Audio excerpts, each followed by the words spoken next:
All right, this is a recent pickup. It was kind of happened after I watched Callendale's recent video on History of the World, where he played the later edition. This was the 1991 Avalon Hill edition.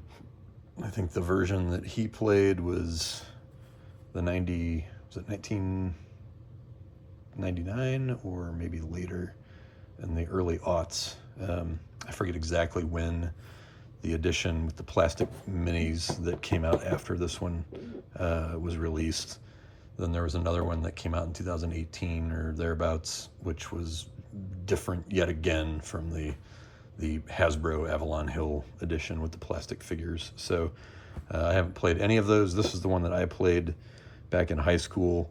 It was somebody else's copy. I've never actually owned a copy of this. And so after I watched Callendale's video where he points out that he doesn't really like the game all that much, I just bought it kind of for nostalgia purposes. And actually will look to play this with my local game group, just kind of as a bit of a throwback. Most of them have played this version before as well, so that it would be just kind of a little trip down memory lane in terms of gaming. But this was the edition that I remembered, and I picked up a copy on Board Game Geek. Somebody was selling an unpunched copy, so I thought I would do an unboxing of it in keeping with my tradition of doing unboxings of old games that nobody does unboxing videos on, instead of doing, the dozenth of unboxing of some late, recent release that everybody's doing unboxing videos of. I'll do videos that nobody cares about.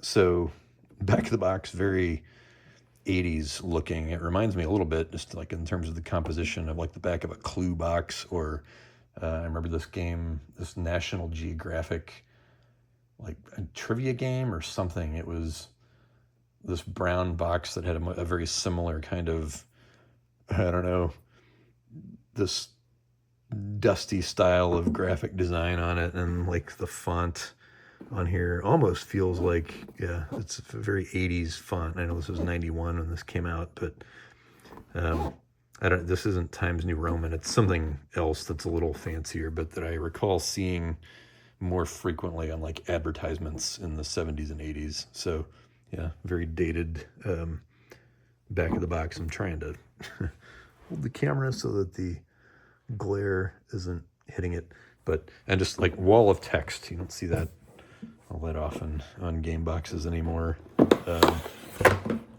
But this was a larger box for Avalon Hill.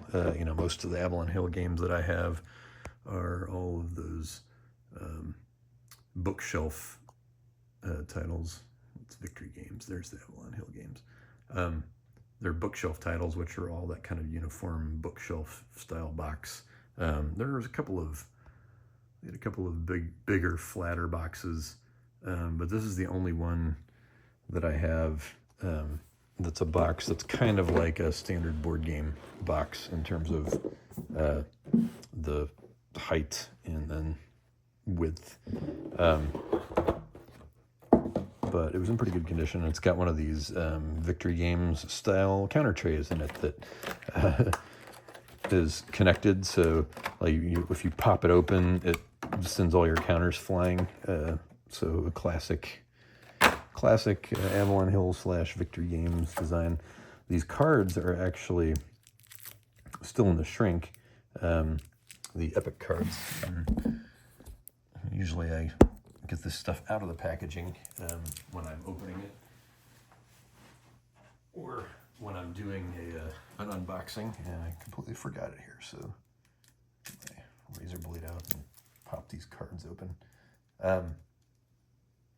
So that was a surprise to see a game this old that actually still had the original shrink for these cards. The event cards, you can see, are in a bag. So I don't know, they must have popped those out of the shrink. But yeah, these Epic cards, thin cards. There's your United States. And so these, this lays out what powers come on, and how many units they have through the various epics. So there's a whole deck of these, and then they'll have whichever ones, whichever power of that particular epic is involved, and the players will draw these and basically just see who gets what powers as they come out. Germany, but it's got the strength of the units, the potential places where they can start, the territories that they are based on. So these are very, although in terms of Avalon Hill games, these are kind of a step up from some Avalon Hill cards, which a lot of them, especially for the, if they were in, like with their, I'm thinking of like Merchant of Venice and Merchant of Venus, and there's other, I guess, like Wizards and Magic Realm, where the cards come on a sheet and they're perforated and you have to punch them out. These are an actual deck of rounded corner cards, and the same thing with these. And I'm wondering if this is the first instance of like the super tiny cards. You see these all over things like all over your Fantasy Flight games where they have the super tiny cards. But yeah, here's all the events and the various epics that they take place in. Simple graphics at the time. All this was kind of updated in the later Avalon Hill Hasbro edition of this, but in a way that I found kind of like bland and uninspired and uniform. All these are a little bit different and have these kind of hand-drawn little images attached to them, the Anglo-Saxons. And I don't remember, I'm not sure if they changed the events for the later editions of the game, or if all this stuff stayed the same or not. Again, like I said, I've never played the other edition, and even though I watched Callendale's videos, he didn't really go into what the differences were, and I don't remember what they were in most cases. There's some dice in here. I don't know if these are the original dice. Some are rounded corner, others are square cornered. So I don't know. They might be, because just given how everything else is in pretty good shape. Here's the rules in classic Avalon Hill style. Small fonts. It's 2-column, but they're not long. It's a fold-out sheet of rules, and it has plenty of graphics as well, which is nice. Multicolor. What is this? 3-color? Yeah, maybe 3-color. It's like red, gray, black. Victory point table. Questions on play. Write us with your questions. Advertisement for Avalon Con and the General. So not even like a totally three fold-out sheet. Because part of it's advertising. So shorter than I remember. I guess I was remembering an actual rule book for this game and not just a fold-out sheet. There is this also, though, the sample game. Read this first. So this is like a playbook in the modern sense.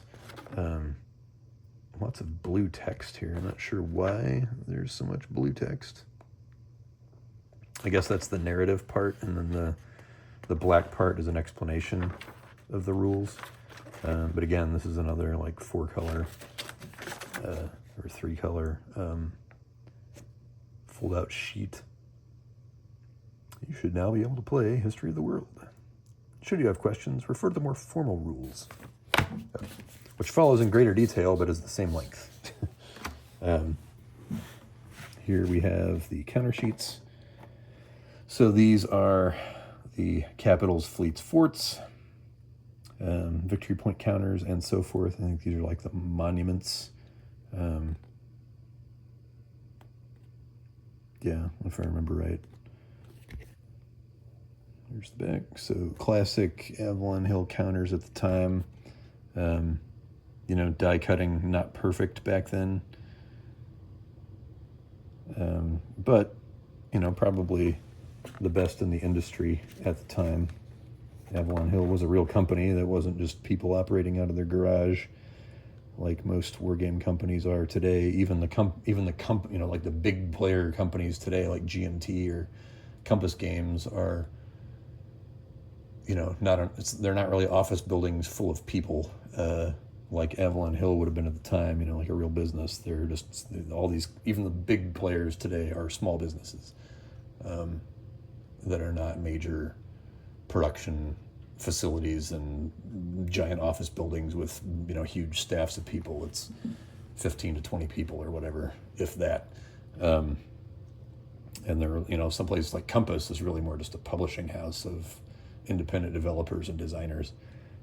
Whereas, Avalon Hill had a staff. They had probably editors that were editing these rules and things. There's no editors today.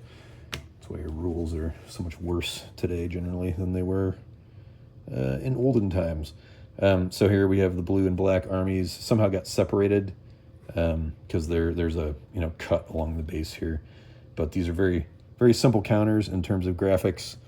I think, just the colors are different. The iconography is the same on all of them, just to denote the different eras. So you've got the Bronze Age stuff for the first epic, and then Iron Age, and then the Roman shield. It's the Roman era. Then you've got the bow and arrow, and then the backs will have the further things. You've got infantry, cannon, so forth, to denote the different eras. See, these are scored along the middle, so you can fold them over or cut them in half. It's interesting to see them as a full sheet. A lot of times the Avalon Hill counter sheets would be folded in half. I'm not sure if that was a box size issue. It may have been that these wouldn't fit in the Avalon Hill box like this. You'd have to turn them on their side and fold them over because they'd be too wide. The Avalon Hill boxes are always slightly thinner, almost like an A4 width as opposed to an 11 by 17 sheet of paper width. So I remember always trying to fit general articles into those bookshelf case boxes, and they would never quite fit because they were too wide. So again, more of these. They're all the same, and again, pretty good die cutting for what the era was. I don't see too much that's misaligned on these. And then you've got the green and orange armies, and all the same iconography and same number of counters for all of them. And then you have the board, which in true Avalon Hill style is mounted, but this is a large board, so it's in two pieces.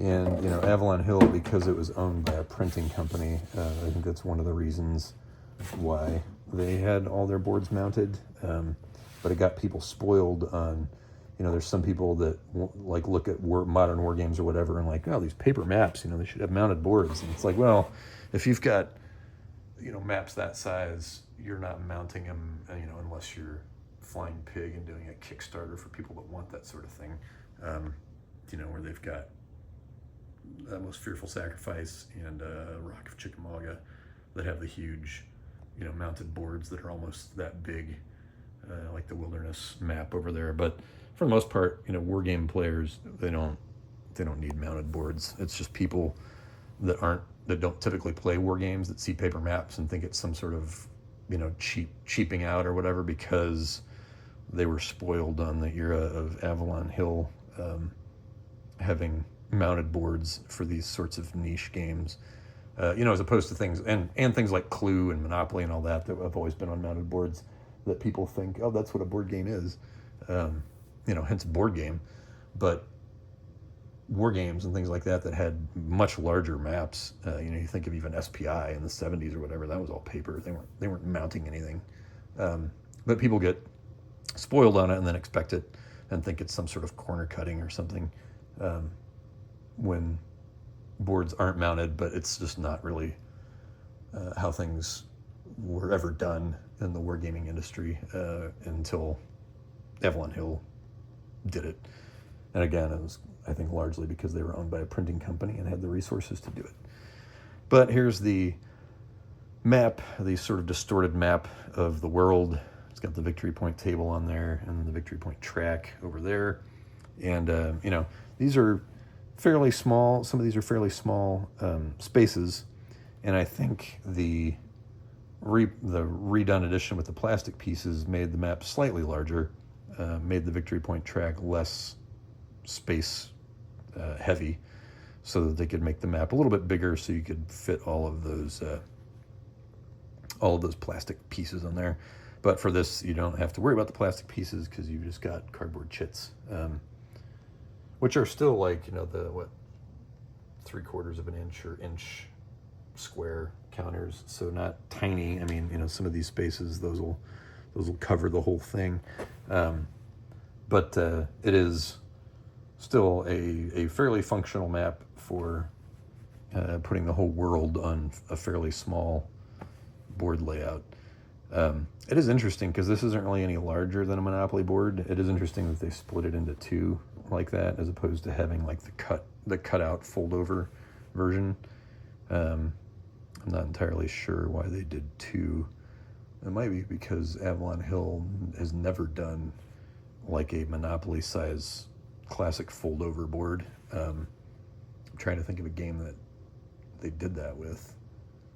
And every Avalon Hill game that I can think of that has a slightly larger than ordinary map had it split into two, at least two pieces. So, I don't know.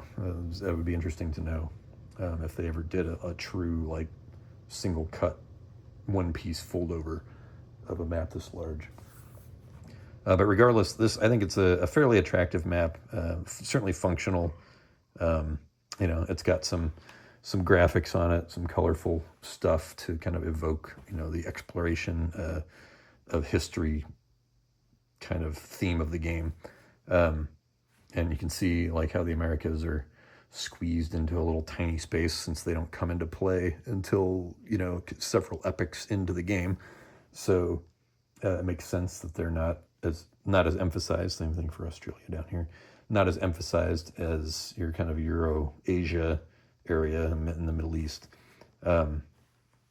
So still, I think it's much more attractive, and just the colors are kind of brighter and more readable, and the imagery is just friendlier in some way than the kind of dark and harder to read, more textured kind of look of the reprinted, the Hasbro Avalon Hill version. And again, I haven't even really looked at the map on the 2018 version or any other sort of, because I think there's another version of this coming out, if it's not out already, that probably alters this artwork yet again. Some interesting little bits of trivia in here. You got your game and part list from Avalon Hill back when there was a catalog, and then again more advertisements for Avalon Con, classic parts and games. You got the Avalon Hill computer games.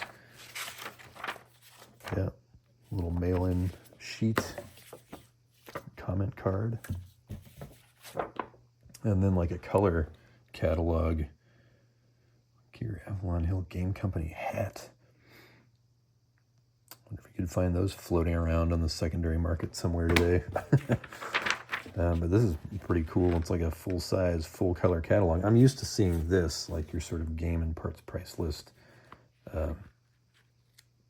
that has the little mail-in sheet in it. But I don't think I've gotten any games that have had the glossy full-color catalog, where all these games, some of which were 15, even 20 years old at the time this came out, all of them still in the catalog in print, available to be purchased. It's just the wargame publishing hobby in their business in today's age. They just nothing's in stock. The margins are you print what you can sell, and you keep no stock. This was back when they would run 10,000 copies of something, and then when they ran out, they'd just print more. They would keep a rolling stock of inventory, and so you could get all the games that they'd ever released. Probably with some exceptions. But yeah, this is pretty cool. It's got all of those recognizable Avalon Hill titles. There's Deluxe Diplomacy. I bought that right around the time this came out. That was one that I did own that eventually sold on eBay for a pretty decent price. Because it's obviously long out of print as well, and that had like these wooden blocks with the flags and stuff on them. But yeah, this is cool.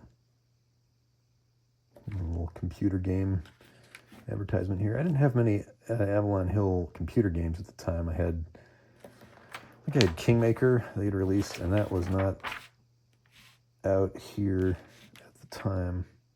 I guess I didn't know they did Third Reich on the PC. I wonder how good that was. And Computer Civilization, this was before Fall of '93. Computer Civilization, did that come out after Sid Meier's Civilization? Because Sid Meier's Civilization was, I think, '91, like maybe the same year this came out. And I know there was some copyright questions around that as well. But yeah, so this is a pretty cool little piece of history in here. I always like it when I get games that have that stuff in there. I do prefer to get unpunched games when I'm looking for older games if I can afford it.